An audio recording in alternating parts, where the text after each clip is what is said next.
people are awfully forgiving, or they just don't understand, what's been done to them. We are at an epochal shift. We're at a point where the West could tip into complacent and quite well off redundancy, or we could play a decisive role in the future. What the banks did was reprehensible.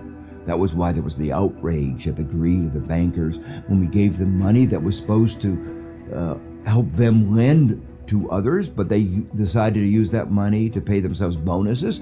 For what? For record losses? We are governed by corporations today, often by corporations that don't have very much interest in the United States of America. I don't know what happened, man. What happened to the United States? It went so far in the ditch. At what moment did it all go bad? Was it disco? Was it Donna Summer? Is that what killed America?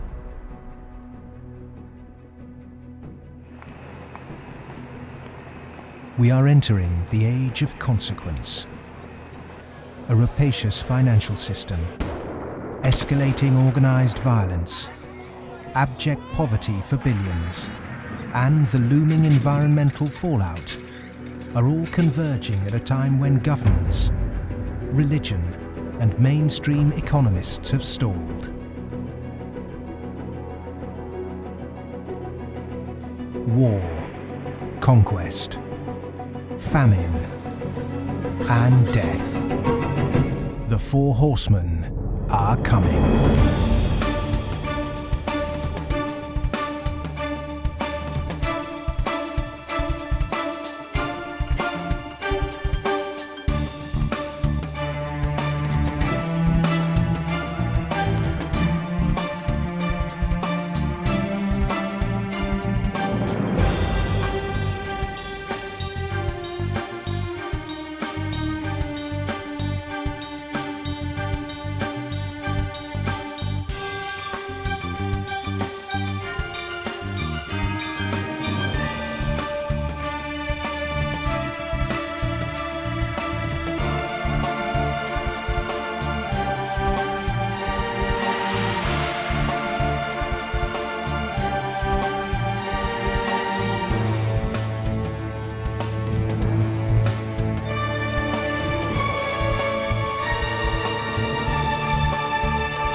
This is not a film that sees conspiracies.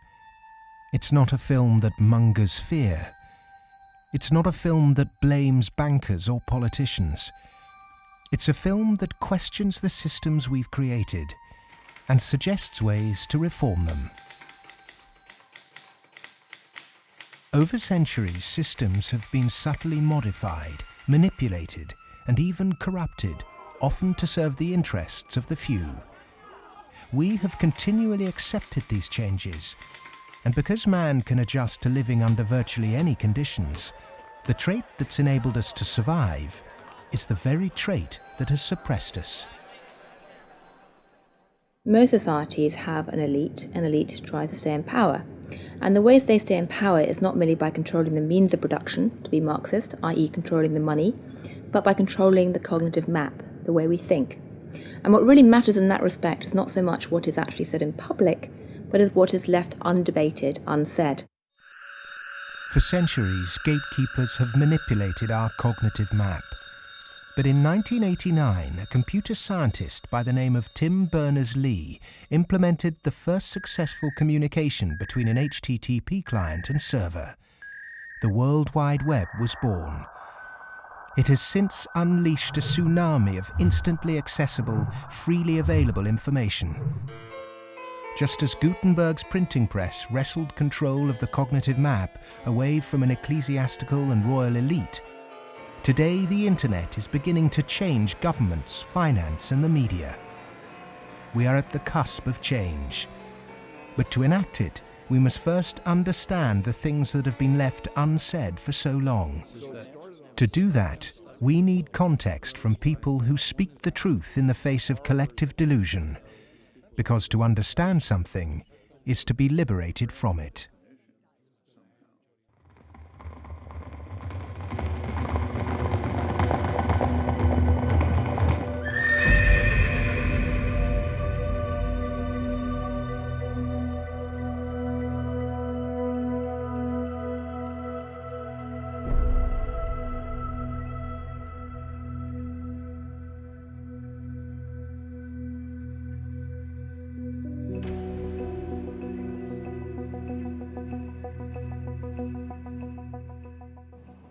The end of World War II, we had 50% of the world's gross domestic product. We were making 54,000 airplanes a year, 7,000 ships, et cetera, and we were the new Rome. And we recognized it and devised a power management scheme in the 1947 National Security Act to, we thought, manage it. And it worked fairly well during the Cold War. But we haven't done anything since, and I think that's another sign of our inability to grasp the new world, if you will.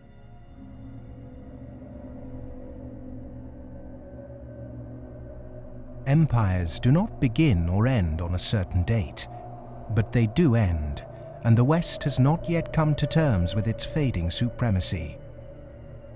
At the end of every empire, under the guise of renewal, tribes, armies, and organizations appear and devour the heritage of the former superpower, often from within. In his essay, The Fate of Empires, the soldier, diplomat, and traveller Lieutenant General Sir John Glubb analysed the life cycle of empires. He found remarkable similarities between them all. An empire lasts about 250 years, or 10 generations, from the early pioneers to the final conspicuous consumers who become a burden on the state. 6 ages defined the lifespan of an empire. The age of pioneers, the age of conquests, the age of commerce, the age of affluence, the age of intellect, ending with bread and circuses in the age of decadence. There are common features to every age of decadence. An undisciplined, overextended military, the conspicuous display of wealth, a massive disparity between rich and poor, a desire to live off a bloated state, and an obsession with sex.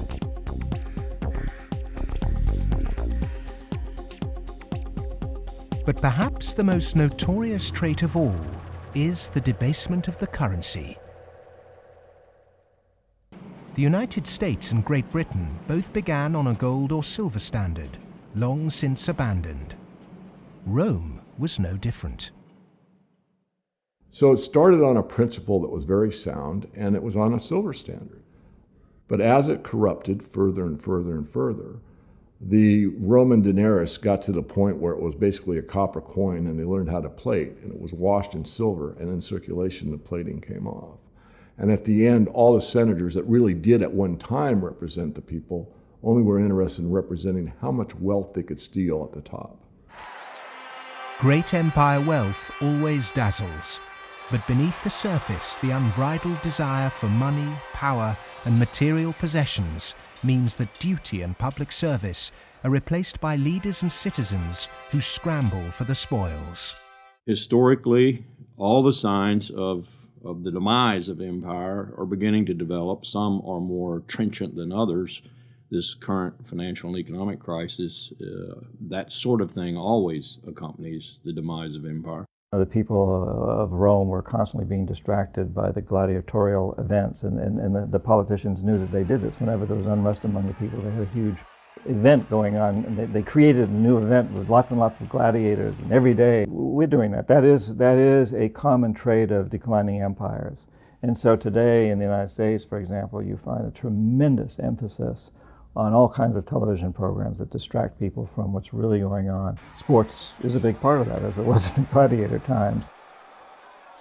In essence, we've been lulled into a lethargy, and we've accepted it.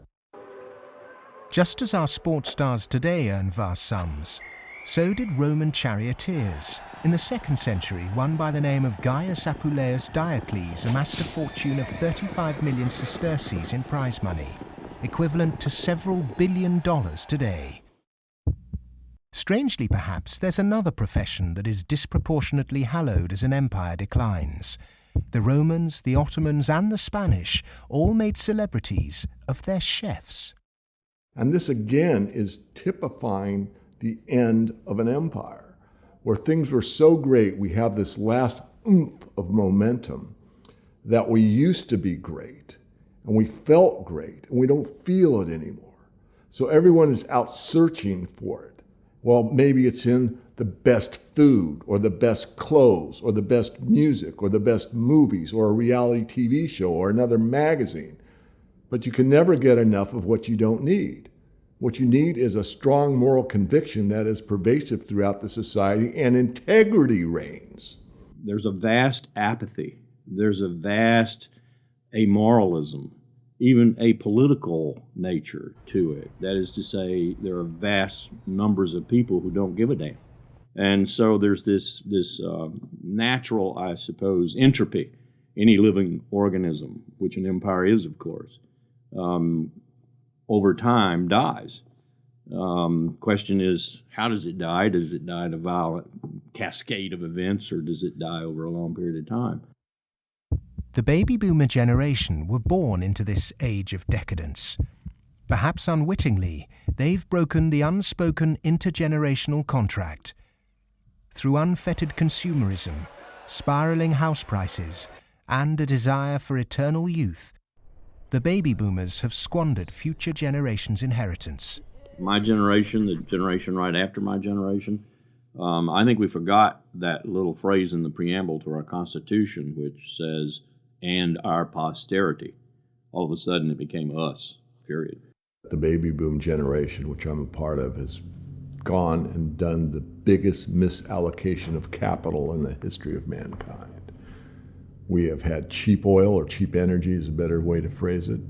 We've had an abundance of ideas, and we have chosen a system and perpetuated it that is probably one of the worst ways to use the blessings that were bestowed upon us. And we are going to pay a price for that. Human beings are inconsistent and paradoxical. We hope for peace and immortality, but continually invent new ways to destroy each other. We're capable of the kindest, most noble acts and the most horrific atrocities. Human beings are complex creatures. I mean, for example, we're capable right now, at this minute, of acting in such a way as to make it likely, if not certain, that our grandchildren are going to face terrible disasters. And we're consciously acting to accelerate that likelihood, even though we all love our grandchildren. How can you be more contradictory than that? In spite of all the economic activities of last 50, 60, 70 years since the Second World War, and all the industrialization, we have not yet managed to solve the problem of poverty, deprivation, hunger, malnutrition. Millions of people every night go to bed without food. And millions of people are throwing away their food. Waste on the one hand, and poverty and deprivation and hunger on the other hand. Malnutrition on the one hand, and obesity on the other hand. What kind of system have we created? Why, with such brilliant knowledge on the planet, are we still struggling to distribute wealth fairly? How has the human race developed a flawed system of government and economics that serves the few at the expense of the many? And with such poverty in an age of plenty, why have we not had the will to change such a vicious social structure? Greed is the fundamental kind of ingredients for the immoral economy. The problem is not that there's not enough in the world. People say that there's a poverty, we have to create more wealth. There's enough in the world for everybody's need, as Mahatma Gandhi said, but not for anybody's greed. But is it just greed, or does it go deeper than that? Is the problem systemic?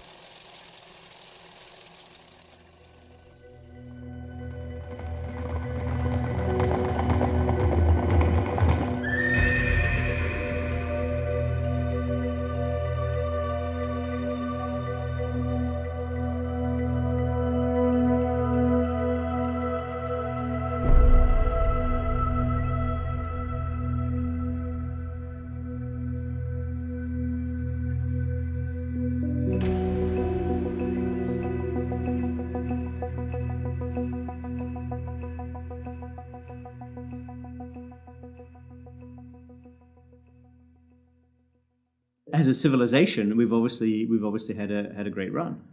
We've done very well. We had the Industrial Revolution. We survived that. We've built a lot of modern military technology. We've survived that so far. We built a banking system, and we're still struggling with that part of it. But we've had a good run. It's kind of like when I was working on Wall Street for 7 years. I had the experience some people would have. Let's say working at a meat processing plant, they become vegetarian. You work on Wall Street and you see how these banks like Goldman, JP Morgan, these other banks make money. When you see money, it kind of makes you sick. Well, I think if the people knew what the banking system is up to, as Henry Ford said, there would be a revolution tomorrow morning. The fact is, most people think that what a bank does is lend you money that someone else has put in the bank previously. But what a bank actually does, what a commercial bank does, is to create money from nothing and then lend it to you at interest. If I do that, if I manufacture money in my own home, it's called counterfeiting. If an accountant creates money out of nothing in the company accounts, it's called cooking the books. But if a bank does it, it's perfectly legal. And so long as you allow fraud to be legalized, then all kinds of problems are going to pop up in the economic system, which you can't do anything about. Private banks create money out of nothing and lend it at interest. Now, that sounds absurd. When I teach sophomores, about money and banking and how banks, they never believe it. And so you have to go through it again and again. Yes, banks really do create money. They really do. Here's how it happens. And it's absurd, and they're right to doubt that could possibly be what's really going on. But it is. Now, if the banking lobby is very strong, they're going to say, well, we don't want to change this system. We're making so much money out of it. What we have to do is, A, try and convince the people that it's their fault, that their wage claims are too high, and that's why we're having lots of inflation, or people are speculating on housing, and that's why house prices are going up. What they're not going to say is that this is happening because banks are creating money out of nothing and pumping it into the system, and that's why prices are going up. But how is it that we've ended up with a system in which banks have the power to create money?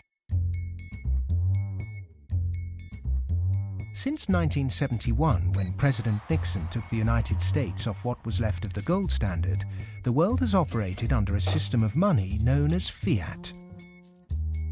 The dollar, the pound, the euro are all government fiat currencies. Fiat is a Latin word meaning let it be so.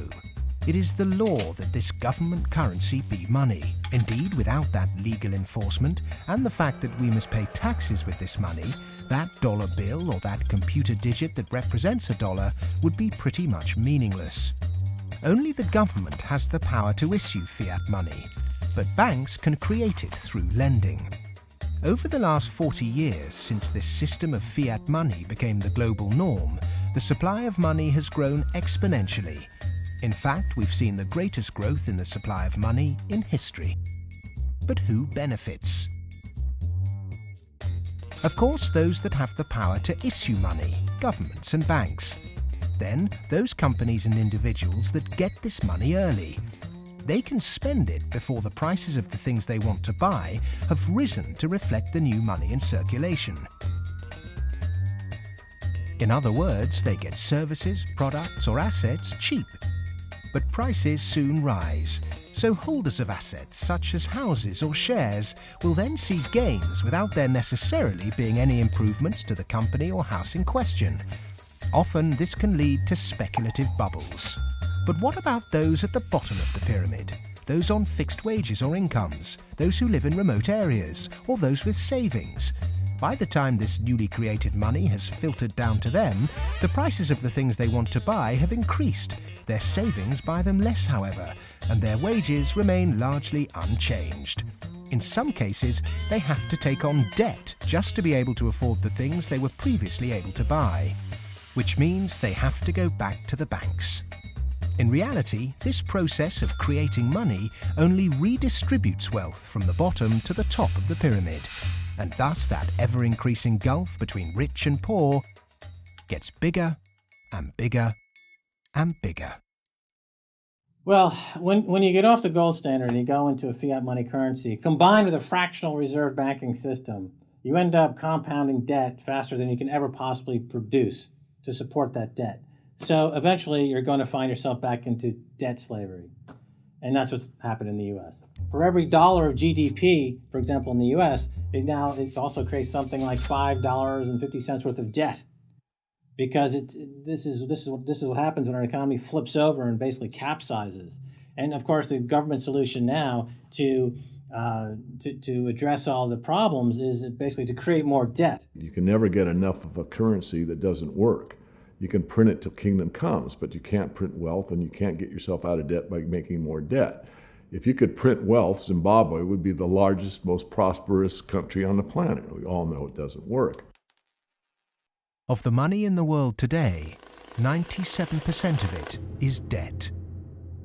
The French philosopher Voltaire once said, "All paper money eventually returns to its intrinsic value, zero." For 3 generations, the world watched the fight between capitalism and communism. But in the 1980s, the Russian economy started to collapse. The Soviet Union capitulated, and so-called capitalism reigned supreme.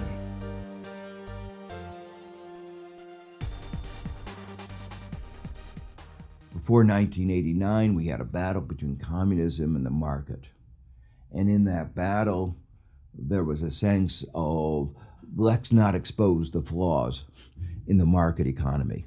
This is too important of a battle that you don't criticize our team while we're fighting their team.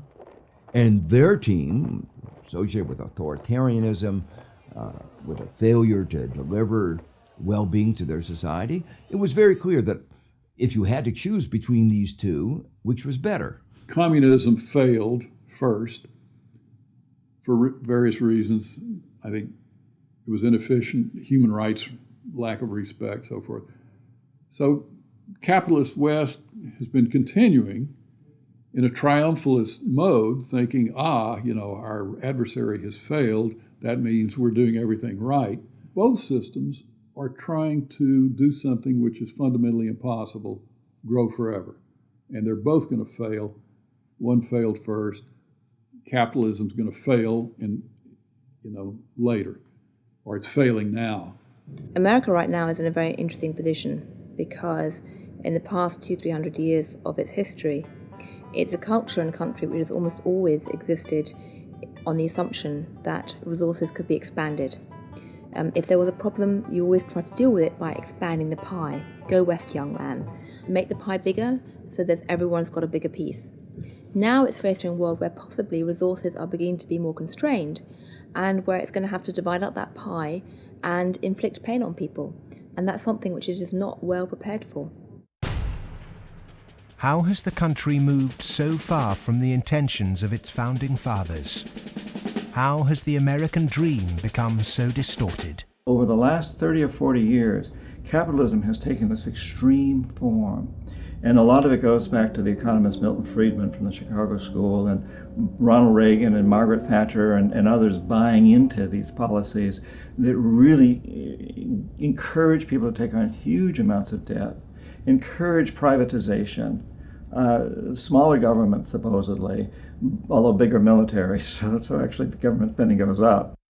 Deregulation, getting rid of rules that govern the people who run our institutions, especially our corporations. It's as though we suddenly are supposed to believe that the human beings who sit at the top of corporations don't need to be regulated. They're some sort of gods. Milton Friedman, his protégés the Chicago Boys, and the neoclassical ideology beat the classical approach to economics and became the framework for what we today call capitalism. There are two main competing economic approaches which determine how we humans manage the world and distribute wealth. These are the classical and neoclassical schools. The classical school favours less government interference, more personal autonomy, and recognises that humans cannot function without natural resources. The neoclassical school, which has a more dismissive view of natural resources, thinks government should rule the economy, solve social problems, and leave the free market to look after the distribution of wealth. The neoclassical school emerged around 100 years ago due to vested interests' desire to protect their assets. This meant that neoclassical mathematical models and assumptions were divorced from reality. They're based on what ought to be, instead of the classical models which are based on what actually is. It's these neoclassical models, which favour large corporations, that have been used to legitimise the financialisation of the global economy. Championed by Ronald Reagan and Margaret Thatcher, neoclassical economics still dominates policy-making today. The Reagan Revolution, as we call it in the United States, obviously the Reagan-Thatcher Revolution, if you think about it more globally, was a big change in power structure and a big transfer of opportunity and wealth. Now, it's not that the poor gave it to the rich. It was a transfer within the well-to-do, so that the financial sector, in particular, in the United States, for example, but also in the UK and some other places, became vastly more profitable, and wages in that sector went up a lot. I mean, we focus on bonuses, but it's also base salaries went up a lot, overall compensation. So there's a transfer from the non-financial part of the economy to the financial part of the economy that actually is unprecedented as far as we can see in any of the available data to us. And I'm talking about all of recorded human history. In 1932, in the aftermath of America's great stock market crash, a piece of legislation was passed to protect society.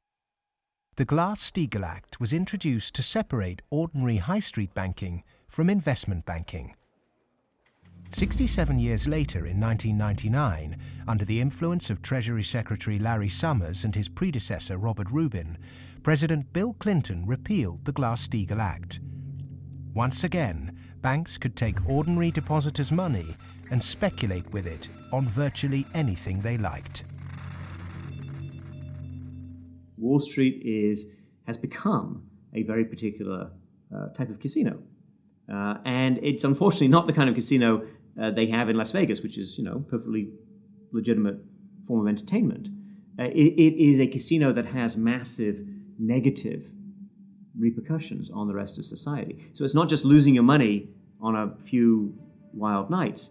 It's about the way in which those organizations lose their money, impacting the whole of society, leading to a massive loss of jobs.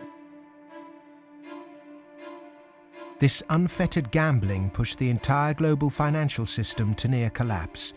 With balances and debt obligations larger than the GDP of entire countries, the banks had become too big to fail. The West was unprepared, and bankers met their reeling and disorientated governments. You have to bail us out. We need money. If you don't give us the money, the whole thing goes down. And what are you going to do with millions and tens of millions of people who have lost everything in their bank account? You will have a revolution on your hands. So fork over the money. Borrow the money, create it out of nothing, and give it back to us, and so that we can face our problems and not go under, or otherwise.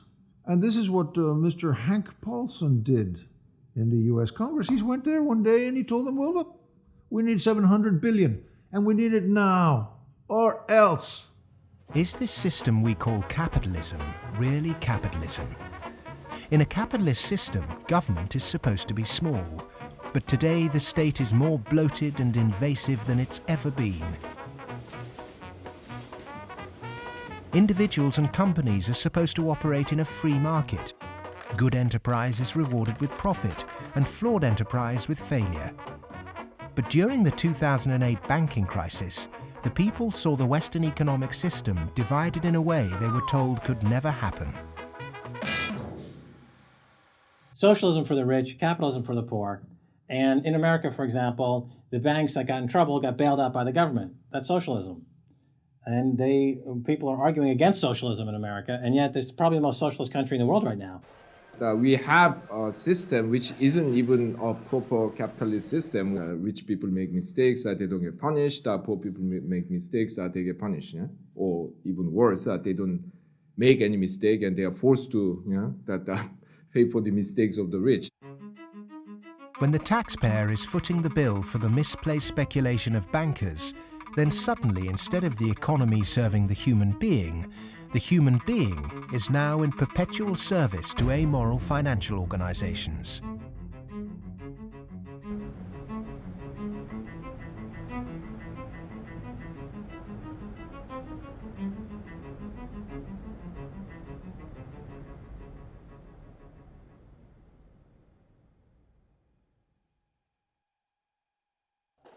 It was the head of the Federal Reserve Bank, Alan Greenspan, who after 9/11 slashed interest rates to encourage lending. Bankers needed new participants to keep cash flowing into a system that had become a global pyramid scheme. All this newly created money entered the housing market and created unprecedented inflation. House prices rose and rose. New mothers were forced back into the workplace to service huge home loans, and the Anglo-American dream became all about land speculation. The housing market in the West isn't about ownership. The housing market in the West, because it's the only way ordinary people can get ahead, and ordinary people can't get ahead but by wages. What we've created is a mass bubble economics around housing. As that sucks in a huge amount of capital, takes capital for genuine innovations in the economy, and puts it into a speculative use that has no genuine productive outcome. It's interesting, if you talk to people in Germany, for example, they don't see a connection between owning a piece of property and being inclined towards being democratic. There's lots of people who rent their housing there, and they're perfectly comfortable with that arrangement. But it is true that in somewhat different contexts, both Mr. Reagan and Mrs. Thatcher pushed for more people to own housing. And actually, this is part of the problem, because if you push people to buy housing before they're ready, and if you push very dubious loans on them, and they don't understand what they get themselves into, you can have huge adverse repercussions, exactly what led to, in part, the subprime housing crisis in the United States. That's not anything to do with democracy, that's just a bad economic idea.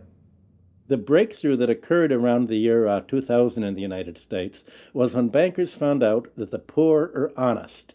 And they realized that if you're poor, if you're not rich, you have a different set of values. And you think that a debt is a debt, and it's something that has to be paid. And that people will try to pay the debts that they're stuck with, even if the debts are not valid, even if the debts are much more than they expected, even if they really can't pay the debts. The lending and banking institutions, when they drew up contracts with interest rates, with flexible interest rates, I think they knew in the beginning that these problems were going to come back later on, where folks weren't going to be able to afford the mortgages as the interest rates increased. It put a lot of people in situations where they were taking food out of refrigerators, taking kids out of higher education. They're not able to afford college anymore. And it is making a really, really bad situation worse. The banks engaged in what was a criminal conspiracy to charge more to the blacks and Hispanics. The banks got together, backed the Bush administration to block the state prosecutions of racial lending in order to exploit and charge more to the minorities.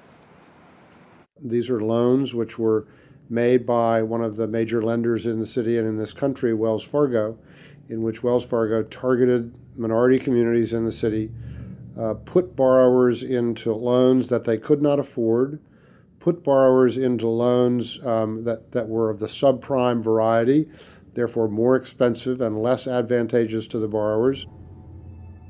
Hiding predatory lending practices in the small print of complex financial products was only ever going to enrich one set of interests. Many of the communities in which African Americans live in the city were establishing momentum. There was development activity that was occurring. We were seeing signs of vitality in many of these communities, and the results of the Wells Fargo foreclosures and the subprime lending practices of that lender and others has significantly impaired that progress and brought it to a halt. They're not worrying about, they don't come in the heart of it. Like, you in the heart of it, so you see. They don't really see the struggle if they don't come in the heart of it. They see the outside of it. That's like looking at the cover of a book and seeing the outside of a book, but if you don't go inside the book, then you'll never know what the book about. So they're not worrying about nobody else but themselves. And I think it's wrong, because if they come in the heart of it and they see it, they'll be willing to help. What happened in Baltimore is just one example of what is happening all around the world. One way to frame this injustice is by branding it a race issue. But when we look really closely, we can see that there is something at play here that transcends race: profit. Not an accident, for instance, that we had the deregulation in our financial industry that was such a disaster. The lobbyists of the finance industry amount to 5 per congressperson. In other words, they pay 5 people for every congressman to explain to them, persuade them, that they should pass legislation that is favorable to the financial industry. The poor people who are devastated don't have the money. They couldn't hire 5 per congressman. So the way our democracy works, it's an unlevel playing field. The financial sector has acquired enormous power, partly through political contributions, so buying favors, but mostly through ideological control, convincing people that finance is good, more finance is better, and unregulated finance without limit is best. And that is really the cornerstone of this, what we call in the United States, the Wall Street-Washington corridor. I mean, if people need any proof as to who's controlling Washington, when the bailout came after Lehman Brothers collapsed, 80% of the population was against the bailout. Notwithstanding that, Congress passed the bailout, just showing, in my view anyway, that it's really under the control of banking interests. It's not a reflection of good democracy when a company, a group of companies, an industry, says our interests are more important than the national interest. How can that happen? Very easy. That's the role of campaign contributions, lobbying, in America's political structure. We have a flawed democracy. This is an advanced oligarchy in the sense that its main mechanism of control, if you like, is through convincing people that you really need, for example, the 6 biggest banks in the United States in the particular form they exist today, with the very light level of regulation. And if you don't have them, if you try to change that, all kinds of awful things will happen. And this is not really blackmail. I mean, it sounds like blackmail, but they convince you it's not blackmail, it's just that's the way the world is. There's nothing you can do about it. Oh my goodness, you just have to cooperate with them. It's very clever. The Fed is essentially the lobbyist for the commercial banking system. When you say you want to turn regulation over to the Fed, you're saying the financial sector and Wall Street should be self-regulated. And the Wall Street has veto power over whoever's going to be the head of the Federal Reserve. As long as you give veto power over the regulators to Wall Street, as long as you pick the bank regulators from the banking industry itself, you can forget any thought of calling it regulation. It's deregulation, and to call it regulation instead of deregulation is using Orwellian doublethink. Democracy is government by the people. Plutocracy is government by the rich. In a typical plutocratic state, economic inequality is high, social mobility low, and because of continuous exploitation of the masses, workers find it nearly impossible to climb out of poverty. The equal voting rights movement in the early 20th century abolished a system where rich people had more votes than poor people. But today, lobbying has put pay to that and reduced the American political system to a mere clearinghouse for the concerns of the rich.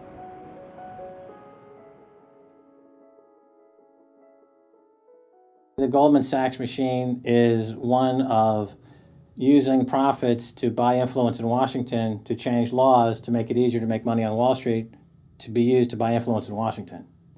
So it's a self-reinforcing malfeasance machine that is continuing to grow as a parasite in the economy and continuing to kill the host. Famous for claiming it did God's work, Goldman Sachs is one of the most influential investment banks in the world.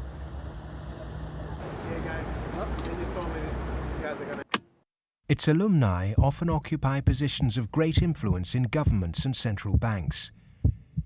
In September 2008, barely a month before the stock market crash, Goldman, supposedly a pillar of the free market, changed its banking status from investment to commercial. This meant it was now eligible for state protection. Socialism for the rich, right there. Goldman Sachs are extremely efficient at what they do. Their task is to make money. They make bank robbers like Willie Sutton look like modest amateurs. They're huge bank robbers, but it's legal. The system is set up so that they can do it. In the recent years, they've been selling securities put together from mortgages that they knew were worthless. So they're selling these things to unwitting consumers, making a ton of money on it. Meanwhile, they're betting that they're going to fail because they know that what they're peddling is rotten. So they placed bets with it's called credit default swaps and other things with a huge insurance company, AIG, and that was insuring Goldman Sachs against the failure of the stuff they're peddling. During America's subprime collapse, Goldman traders Michael Swenson and Josh Birnbaum made a $4 billion profit by short-selling junk mortgages. Backed by Dan Sparks, internally Goldman Sachs called their position the Big Short and bet against their own clients. Senator Carl Levin called Goldman Sachs chief executive Lloyd Blankfein to a Senate subcommittee to testify under oath.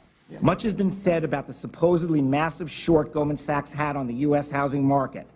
The fact is, we were not consistently or significantly net short the market in residential mortgage-related products in 2007 and 2008. We didn't have a massive short against the housing market, and we certainly did not bet against our clients. Riding the Big Short in 2007 made billions of dollars for Goldman. And so far, they've got away scot-free with this massive heist. So they're now back bigger than before, richer than before, biggest profits they've had in history, huge bonuses. They're doing great. A lot of what they're doing has, in fact, probably maybe all of it, has almost nothing to do with the benefit of the economy. Can there be any objection to genuinely talented people earning big money if they bring something new and tangible to the world? If they take great personal risks with their own money and actually bring greater prosperity for all? In a free market, if I have a brilliant idea that I can run an automobile on grass clippings, as an example, and I produce that car, my motivation might be to make money. But if the market says, my goodness, this is the greatest automobile ever invented by mankind, and I make $1 billion, I've not only served myself, but I have served everyone else that needs transportation. And that is the brilliance of a free market, is that paradox that you can serve yourself and simultaneously serve others. And that's what it's all about. But how many of the general public have achieved greater prosperity through a banker's bonus? It was against the holy backdrop of St. Paul's Cathedral in London that Goldman Sachs vice chairman and mouthpiece Lord Griffiths gave insight into how certain bankers really think. The devoted Christian defended extortionate bonuses. I'm not a person of despair, I'm a person of hope. And I think that we have to tolerate the inequality as a way to achieving greater prosperity and opportunity for all. The fundamental Christian view, and I would say of Islam as well, and certainly of Judaism, is that wealth is to be shared. money has to be shared. You can't take it with you. And from that develops a whole lot of stuff about justice and the economy and so on. And we've lost that, and instead we've got people accumulating more and more. And I just think it's disgusting that people have lost their homes, they lost their jobs, they can't pay their mortgages from bankers who made a big mistake and then paid enormous bonuses. I'm sorry, that is simply wrong. And I can't understand why we are not more vociferous about that. When rich people tell you that they specifically have to be rich through these egregious rip-off mechanisms, that's just self-serving propaganda and it should be disregarded. It is true that when you organize human society, some people get ahead and some people struggle. That's a natural mechanism. But saying, we've got to have inequality, therefore Goldman Sachs must be organized along the following lines, that's a complete non sequitur. At what juncture, at what point does morality enter into the economic calculus? In a way, many people think that Adam Smith gave us a free pass, a way not to think about morality. Because what Adam Smith said was that individuals in the pursuit of their self-interest are led as if by an invisible hand to the general well-being of society. Now let me make it clear, Adam Smith didn't really say that. That is to say, Adam Smith was very much aware that businesses, when they got together, conspired against the public interest, raised prices. He was aware of monopoly. He was aware of the importance of education that the private sector couldn't provide. So he himself was aware of all the limitations, but his latter-day descendants have forgotten all those caveats. Adam Smith was the godfather of classical economics, but since its publication, his work has been used as a political football, financiers twisting his words to suit them. Lord Griffiths advocates ruthless individualism to push this idea that if bankers get rich, then we get rich too, through a process known as trickle-down economics, or horse and sparrow theory. If you feed the horse enough oats, some will pass through to the road for the sparrows. The idea is that extreme wealth concentrated on a small minority will eventually trickle down to everyone else. But it doesn't work.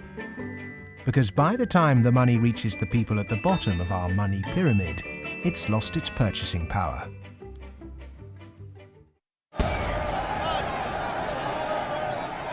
But the public are now confused as to why our political leaders have allowed this to happen, and quite naturally now ask why.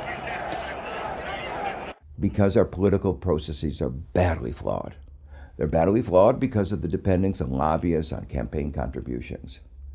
So that's why, my view and a view I think of a lot of people is that we have to restructure our political processes to give more voice to the ordinary citizen and less voice to the interest group, to the moneyed groups, to those who have taken such a large role in shaping our tax code, our regulatory regulations, and so forth.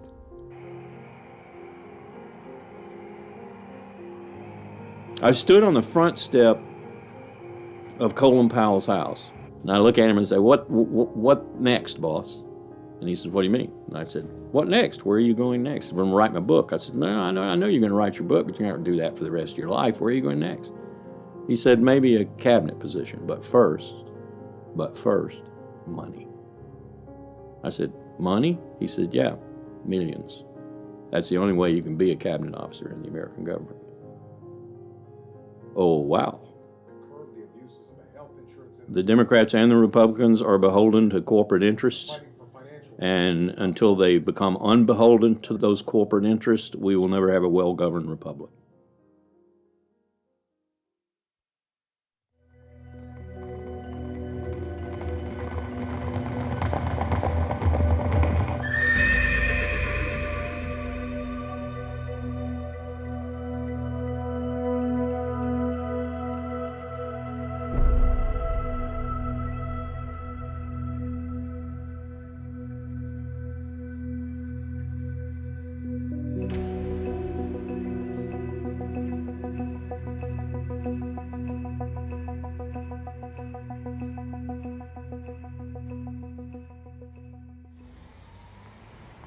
The inherent iniquity in our system of money, banking and politics has not just had consequences domestically, but also on a massive scale globally.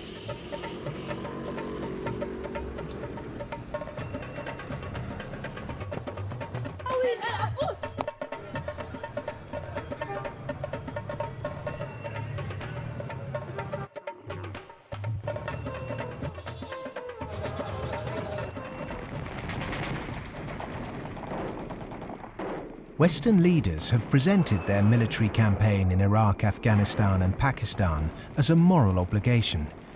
But are there other reasons for it? The first financial beneficiary of America's foreign policy is the military. In particular, those who supply it with arms and equipment. The military has won wars, but how successful has it been in its bigger aim to eradicate terrorism? The drone attacks not only failed, but they've created extra extremism. They've helped in radicalization of youth in the northwest frontier and also in certain parts of Punjab and Pakistan. And because time after time, and sometimes, there's a feeling that America does this deliberately to destabilize Pakistan. I'm not so sure about that, but I certainly think those people who actually support this policy, every time you kill 10, the so-called terrorists, you create 500 more because they see the drone attacks as an attack on a sovereign state of Pakistan. If they really wanted to flush them out, there was no need for a huge military operation in Swat, causing the entire district to become internally displaced persons. The population of Swat is 1.8 million. There are 2.3 million refugees in the country. The whole district has been emptied. This wouldn't have been necessary if they had carried out a surgical commando operation to get the militant leaders. But they allowed them to escape, all of them. After the military, the next financial beneficiary are those who win the contracts to conduct the rebuilding process. In the West, people might even feel optimistic when they hear that the US is pumping tens of billions of newly created dollars into developing nations to build infrastructure. But often this too doesn't seem to achieve the publicized goals. Is there another reason we give these countries aid? We economic hitmen have created the world's first truly global empire, and we've done it primarily without the military. We work many different ways, but perhaps the most common is that we'll take a third world country that has resources our corporations covet, like oil, and then arrange a huge loan to that country from the World Bank or one of its sister organizations. However, the money never actually goes to the country. Instead, it goes to our own corporations to build infrastructure projects in that country, power plants, highways, industrial parks, things that benefit a few wealthy families in that country as well as our corporations, but don't help the majority of the people at all. They're too poor to buy electricity or drive cars on the highways. They don't have the skills to get jobs in industrial parks, but they're left holding a huge debt. Infrastructure which has used heavy loans from the World Bank and IMF and made from grants from Western countries, they've all gone into benefiting the elite and the feudal classes. They have not benefited the people.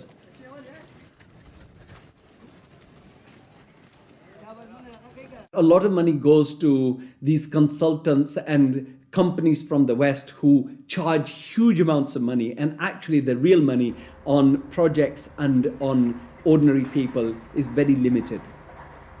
The masses have very little already. So those landlords who have the infrastructure and who are going to make money because of the infrastructure that is built through their roads, they will prosper.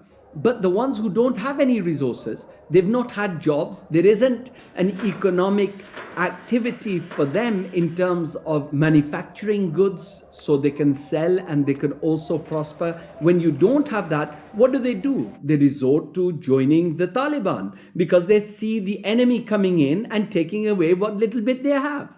President Obama, I understand, wants to invest $7.5 billion in Pakistan's infrastructure to alleviate poverty and, take away all the divisions and all the anti-American sentiment over here.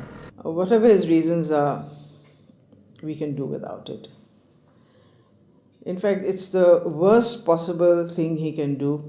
This kind of help is actually going to be a hindrance. It's just going to make matters worse.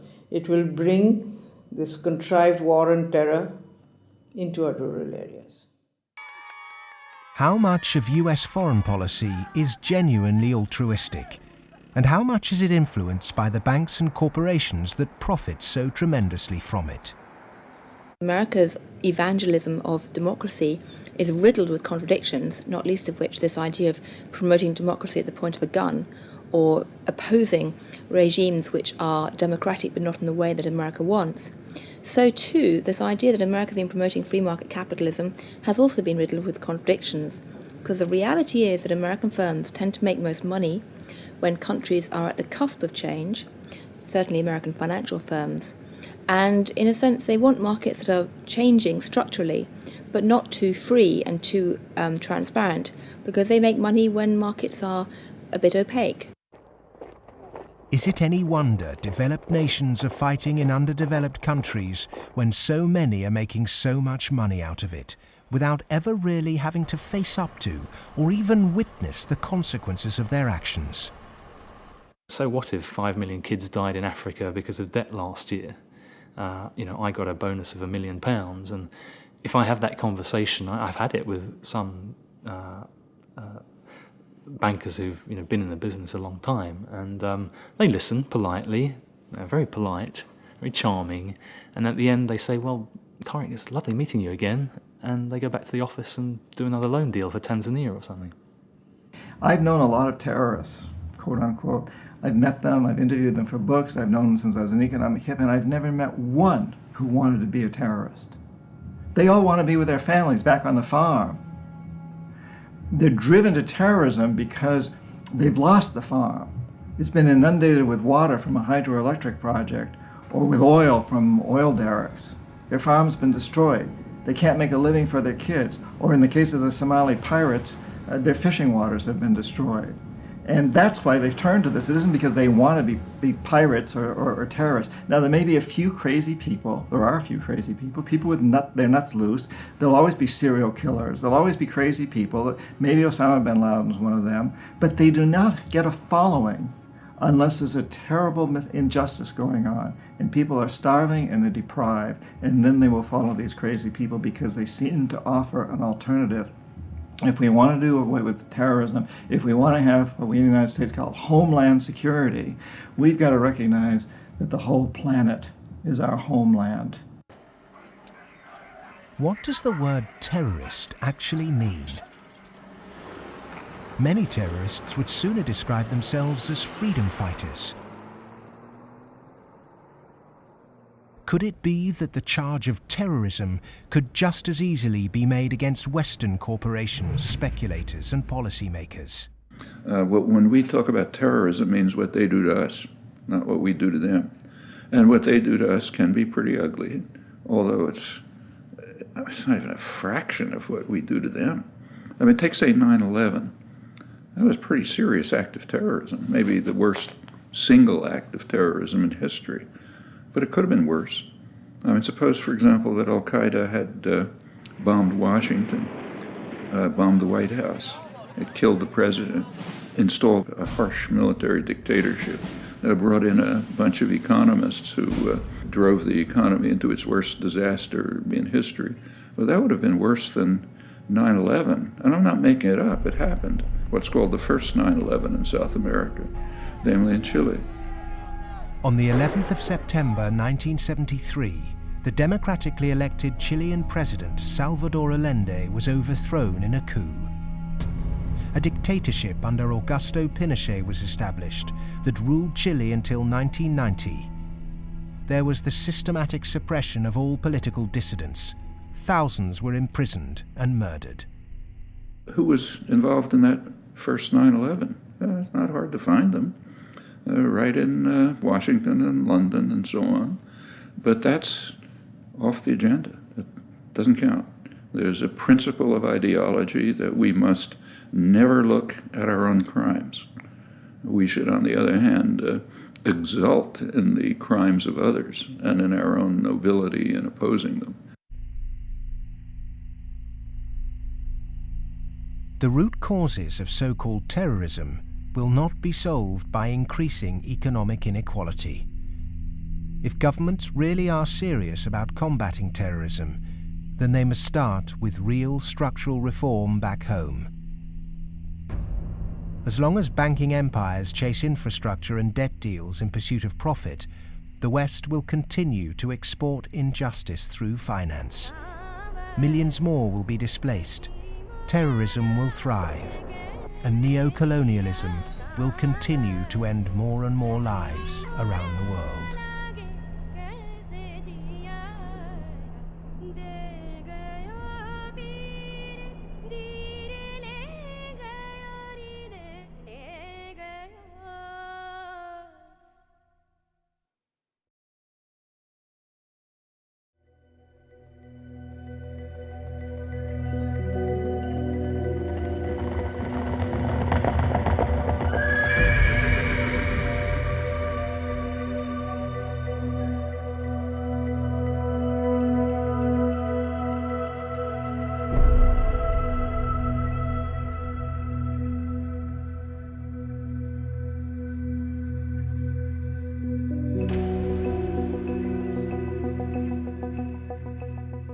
What's happened is that we have moved from a relatively empty world to a relatively full world. That is, empty of us and all of our stuff to now full of us and all of our stuff. In my lifetime, the world population has tripled. And the populations of other things, of cars, houses, boats, all these other things that put a load on the environment too, just like human bodies, those have vastly more than tripled. So the world is very, very full of what we might call man-made capital. And it's becoming more and more empty of what used to be there, what we might call natural capital. We are the first generation, we in the rich developed world are the first generation to have got to the end of the real benefits of economic growth. For hundreds of years, the best way of raising the real quality of human life has been to raise material living standards. And that's what's driven the huge rises in life expectancy and increases in happiness and other measures of well-being. But all those have now come detached from economic growth. And although life expectancy continues to rise in the rich world, it's no longer related to the amount of economic growth a country has at all. And the same is true of measures of happiness and measures of well-being. The paradox is the more we grow, the more poverty we create. Our self-interested economic system seems to be continually missing a trick. So as we keep plundering the Earth's natural capital, is it time to rethink our Western definition of progress? When I look at the world, I look at it much the way Royal Dutch Shell looks at it. They have one of the best strategic entities in the world, private or public. And Royal Dutch Shell has posited two scenarios. One is called Blueprint and is obviously a planned corporate structure where world leaders get together and they think about things like energy transformation, planetary warming, and dwindling fossil fuels and so forth. The other is called Scramble. And Scramble is pretty much what it sounds like too. It's a mess. Interestingly enough, in 2075, the ending year for these scenarios, as I recall, we get to about the same place. It's just that Blueprint leaves a lot less blood on the floor. Scramble leaves a lot of blood on the floor as people fight for these resources and so forth.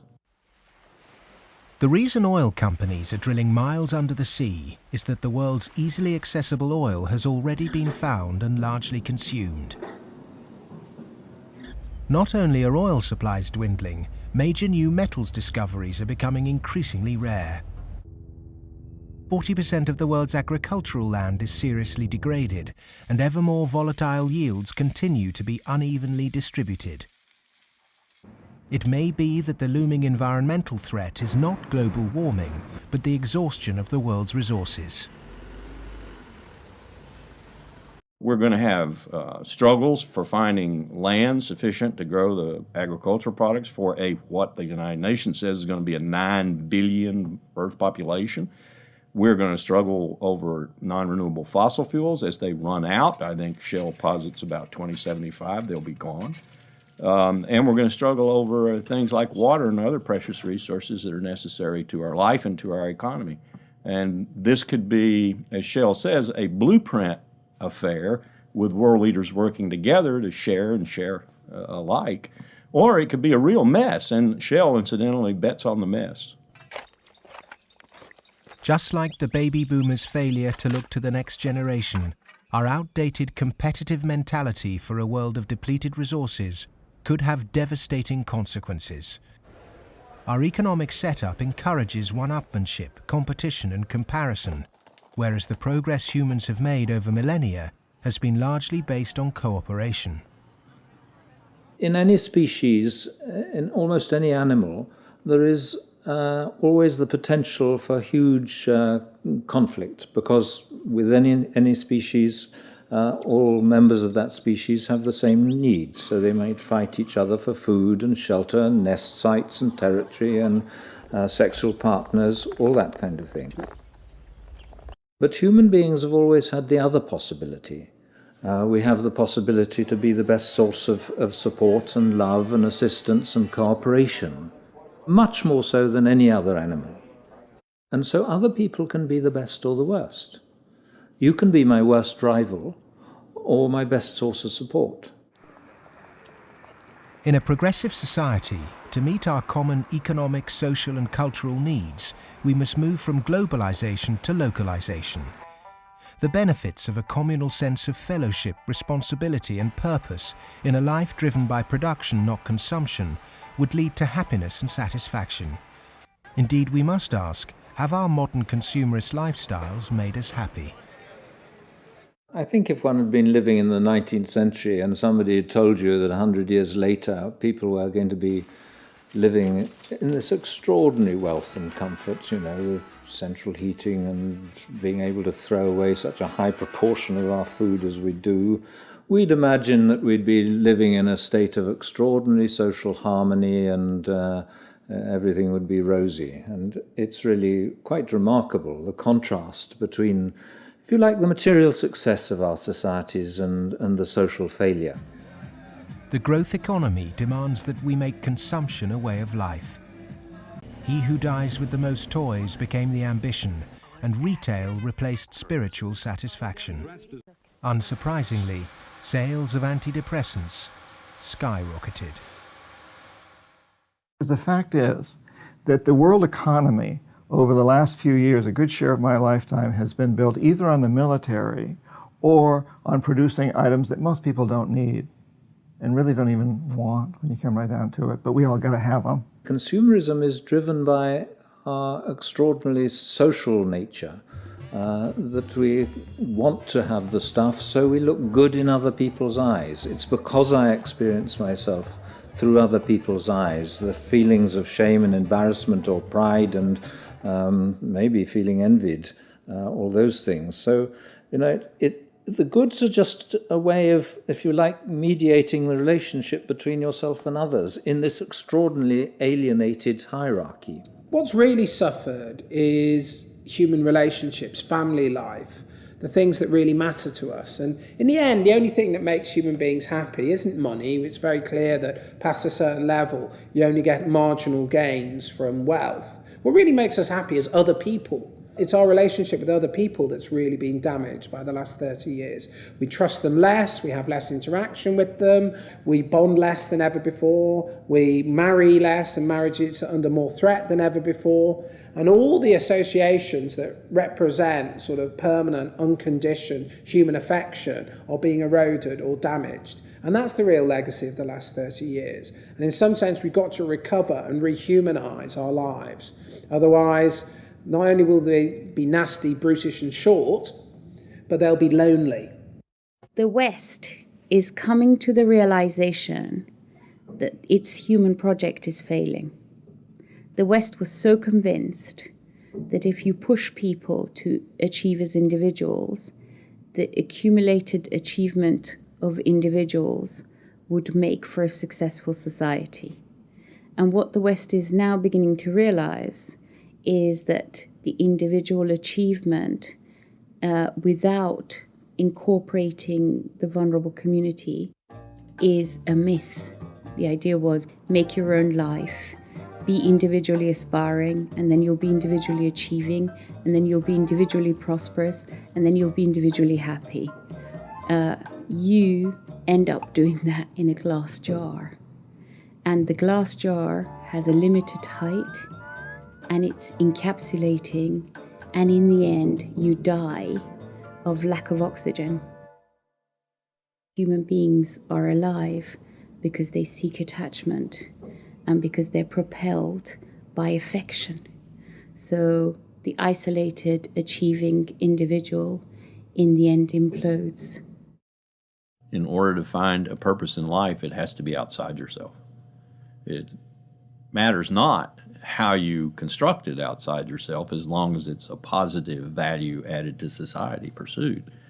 But it has to be outside yourself. It can't be yourself. If you're pursuing yourself, you're pursuing the abyss, as Nietzsche said. You are going to wind up in the abyss.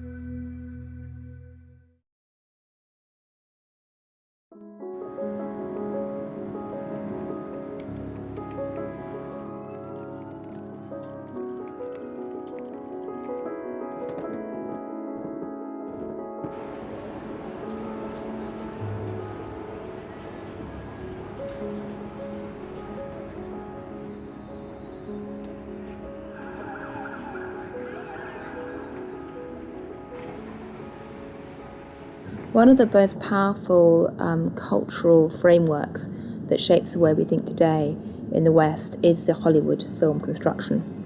And it follows a particular cultural pattern in that there is a beginning, there is a middle and an end, there is drama, tension, there's resolution, there's usually a goodie and a baddie, and there's usually a story told through the medium of human beings. This Hollywoodization of the way that people communicate and the way they tell stories about themselves and view their recent history has very much impacted how we look at the financial crisis, in that people look at the beginning, the middle and the end. They look at the drama around Lehman Brothers and they wanted, say, a resolution, and they wanted baddies, they wanted sacrificial victims as well. So people have focused on a few individuals. And the idea that somehow it wasn't just one or two individuals who were at the root of the problem, it was a systemic problem, that actually almost everyone who participated was in some way guilty, either of outright negligence or simply failing to ask the right questions or simply failing to ask why money was so cheap for so many years. The idea that it was a systemic flaw is something which is very hard for people to grasp and even harder to depict as a good story. Perhaps there is this feeling of helplessness because we don't understand what the real problem actually is. Cleansing a few bad apples will not rectify the flaws at the heart of the Western economic system. A system that should be protecting people is in fact the very thing that's enabling our four horsemen to ride with such vengeance. The modern-day four horsemen: a rapacious financial system, escalating organised violence, abject poverty for billions, and the exhaustion of the Earth's resources, are riding roughshod over those who can least afford it. They gallop unchallenged because the cognitive map that's been put in place by our schools, universities, and our media does not encourage us to question accepted norms. Instead, there is apathy. In a sense, I think we're rather depressed societies. We've got used to the idea that there's nothing that can be done. There is no alternative, that, we're never going to deal with these environmental problems and we live in a dog-eat-dog society and that's it. I think what we have to take away from this is a recognition that most of these problems can be very substantially improved by making our societies more equal, reducing the income differences, and that also helps us to solve the environmental problems. We can reach a society that is qualitatively better for all of us. Well, the apathy is sort of engineered because you don't have any discussion of this in the public media, hardly by surprise. The public media are owned by the real estate and the financial interests, and they're not going to explain to people the integration between the financial, insurance, and real estate sectors, the FIRE sector. There's this disinformation going on, passing the buck, denying what the real driving factors are. All of these are common strategies. In fact, even in education, you can see that banks have helped to set up universities. They've funded them. They fund think tanks. They have educational foundations. They own newspapers. All of this stuff is going on as a kind of propaganda exercise so that the people don't actually work out what the problem is. You should not assume because you don't have a background in economics or in law that these issues are somehow too complex for you. They're not complex at all. It's very simple. It's about power, and it's about democracy, and you understand that just as well as I do.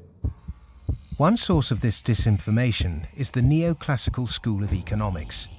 These economists and academics have been successful in convincing the world that their models were gospel.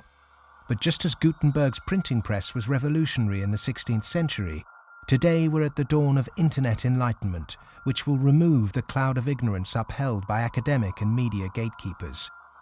Education can be a form of mass mind control, and it's astonishing that today neoclassical economics continues to be taught in all Ivy League universities. I do get letters from students in economics departments at other universities. They're into some graduate program or something, and they say, "Oh, John, I just read such and such that you wrote, and this is the kind of thing that interests me. I'm stuck in this program here in which, I can't even talk about any of that. What's your advice? What should I do?" What they're teaching you is what you're going to have to oppose. A lot of it. I mean, some of it's useful. But so some of it's useful, go ahead and learn it. And the other reason for learning the rest of it is know your enemy. An individual might not be able to change the system, but they can change themselves. If we're not offered proper education, we must begin our own. And a good place to start is to become reacquainted with the classical economists, and with something that so few question, but that affects us all, our system of money. If the monetary system of the world is not reformed, then we are headed towards the end of industrial civilization. I won't say that we're going to the end of humanity, but it's just going to be an absolute collapse of our world as we have known it, because it cannot function on fiat money. And none of those who are responsible for this want to admit it, but that is the fact. The fiat system of money is a man-made law, and it's been abused. Is there a form of money whose law is not set by man? When you look at natural law and gold, I sort of describe gold as being a natural form of money. All of the gold that's been mined throughout history still exists in its above-ground stock. It's about the size of 2.5 Olympic swimming pools if you put all that gold together in one place. The key is that this above-ground stock of gold grows by about 1 3/4% per annum, which is approximately equal to new world population growth, and is approximately equal to new wealth creation. So as the net result of this is that you have this very good consistency in gold's purchasing power over long periods of time, because the supply-demand equation is very much in balance. To achieve human liberty, you really need to have sound money, and gold is the only way to do that, because only gold is outside of the control of politicians. With modern man-made monetary processes, a chronic excess of debt has built up at every level of society. Debt is now regarded as normal. It isn't. It's a form of slavery. But how much do we question our debt? And what should we now do about it? The classic example, most recently, of a debt cancellation was the German economic miracle in 1947. The Allies canceled all domestic and international German debts, except for the debts that employers owed their employees for the previous few weeks, and except for a basic working balance that everybody was able to keep in the bank in order to buy food for the next few weeks or so. Essentially, you would follow the 5 or 6 pages that the currency reform of 1947 did in Germany. You would start with a clean slate. That means that everybody would own their property free and clear. And the problem here is that you'd wipe off the savings that are the counterparts of that. That actually would not be such a bad thing if you look at the fact that the wealthiest 1% of Americans have concentrated an enormous amount of wealth in their own hands, more than at any earlier time since statistics have been kept. Our system of taxation also needs addressing. Currently, we're taxed on what we produce. Perhaps it would be more progressive to tax what we consume. How many American people realize that the Founding Fathers never intended Americans to be taxed on their labor? In other words, they weren't meant to pay income tax. The tax system that was exported from Britain, a relic of colonialism, has duped the world. The most important element of a tax system is to do what everybody expected to be done in the 19th century, and that is to base the tax system on land taxation, on the free lunch of land value, and on what John Stuart Mill called the unearned increment, the income that landlords made in their sleep, as he put it. Who made oil in the ground, coal or iron ore? These are things which are not the products of human effort.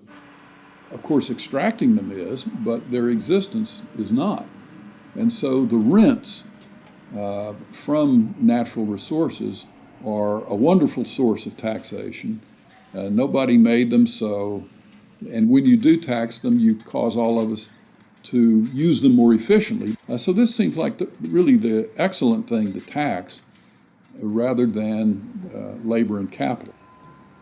If the government used this land site value that's supplied by nature, not by human labor, not by personal enterprise, then the government would not have to tax wages in the form of income tax.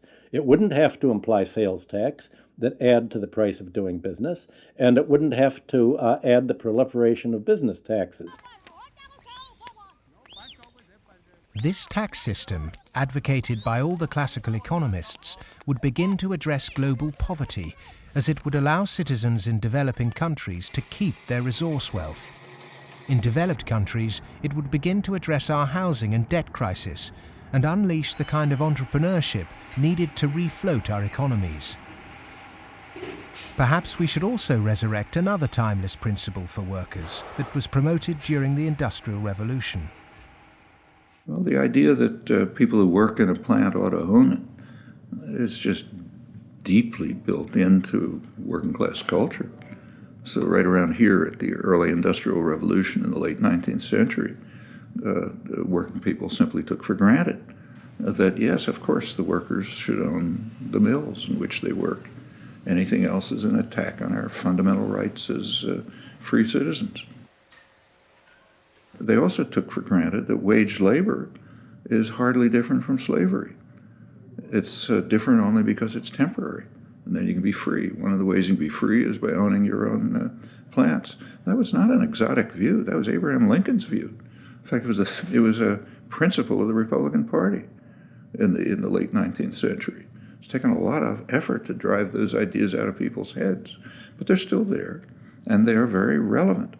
It was the Greek philosopher Plato who said the ratio of earnings between highest and lowest paid employee in any organization should be no more than 6 to 1. In 1923, banker J.P. Morgan declared no more than 20 to 1 was optimum. Yet today's salary difference between top and bottom earners in global corporations can be higher than 500 or 1,000 to 1. When you're up in the range of 500 to 1 inequality, the rich and the poor become almost different species, no longer members of the same community. commonality of interest is lost. And so it's difficult to form community and to have good, friendly relationships across class differences that are that large. When the public do vent their outrage at inappropriate earnings, the common defence is to move the debate to the psychological realm and quote mercurial British economist Herbert Spencer. He coined the phrase survival of the fittest, and his words are now used to justify excess. Competition in business is a good thing, but the playing field must be level. Monopolists have too much because the system they game is rigged. Under the current economic setup, the fitness of the vast majority of the world's population is irrelevant. Those that are made to pay for this crisis are not those that caused it. But those who caused it, for survival, will no doubt try to marginalize this film as socialist or even Marxist. I'm a capitalist. I'm a business person. I believe in the basic principles. That's why I'm completely appalled by seeing these principles destroyed by monarchs, monopolists, who have totally destroyed the system from within on Wall Street. And this is completely unacceptable. I'm a capitalist. I think capitalism can do it. It's not a question of getting rid of capitalism. It's a question of getting rid of this terrible form of capitalism. Capitalism, more broadly understood as market economy, not only has a future, I can't see the future of the world without it. But the question is, what kind of capitalism? What kind of market economy? A system of reformed capitalism built on independent money, a tax system based on consumption, not income, and employee-owned businesses would begin to build an economy that's not dependent on constant growth to service its debt. We've endured the so-called free market for centuries, but far from being free, it's led us to destroy nature and each other in a vain attempt to progress. It's absolutely ludicrous to suggest that somehow there is a scientifically defined boundary of the market that we should never change. And of course, that's what the free market economy wants you to believe. Because once they convince you of that and claim that, on top of that, claim that they have the truth because they are PhDs in economics, then they can tell you whatever they want, and then you'll have to accept it. But that's where we have to take these guys on. Politics is about drawing the boundary of the market. When you think about it, a lot of things have been taken out of the market over the last 2-3 centuries. 2-3 centuries ago, you could buy and sell human beings, child labor, a lot of things that you wouldn't imagine you could buy and sell today. So, over time, we have redrawn this boundary, and there's nothing wrong with redrawing the boundary again.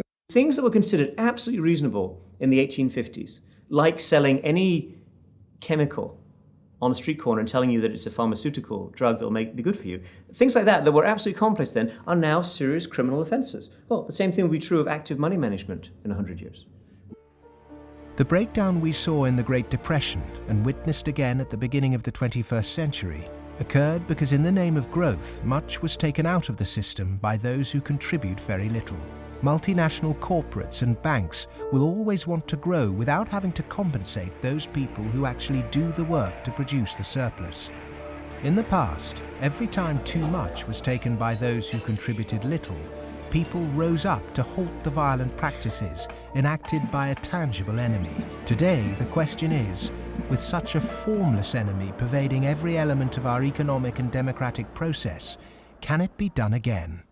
Of course it can be done again. Look, it's a cycle. We're not debt peons, but maybe rats running around a little wheel in somebody's big cage somewhere. The finance rises. Finance becomes organized. You make a lot of money in banking. It's easy to go out and buy politicians. But the essence of democracy, the essence of American democracy, is this is a repeated confrontation, a repeated showdown. And in the 1830s, Andrew Jackson beat the second bank of the United States. In the early 1900s, Teddy Roosevelt beat J.P. Morgan and John D. Rockefeller. In the 1930s, Franklin Delano Roosevelt, FDR, beat everyone from Wall Street. And now we have to do it again. the one single thing that makes me optimistic rather than cynical, pessimistic, is my students. First, I do not see the desire to go to Wall Street amongst them. I see the opposite. Second, I see a disdain amongst them for people who are motivated. Not just they don't want money, I see a disdain amongst them for people who do just want money. The crises we face today are created by humans. And what is created by humans can be changed by humans. So we are all capable of transforming our world. Revolutions are philosophical. Getting organized and preventing the culprits camouflaging the real problem means it's possible to embark on a bloodless revolution against the violent organizations and barbaric leaders who've trashed the economy. Central banking, rigged capitalism, land speculation, income tax and neoclassical economics have corporatized democracy, stunted progress, perverted the course of human destiny and compromised the future of this planet. If these issues aren't addressed, then the next implosion will be on a scale unimagined. Whatever the propaganda, at the beginning of the 21st century, central banks' unregulated cheap money pumped up land values, which created an unsustainable asset bubble in a world that once again operates a rigged tax system that enriches entrenched privilege.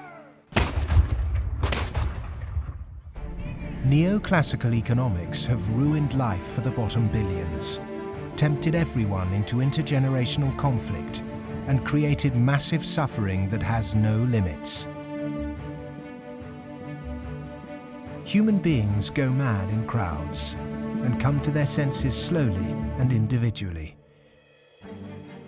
History is littered with examples of people who threw themselves off the yoke of oppression to adopt radical change, only to end up with popular new rulers that maintain the status quo.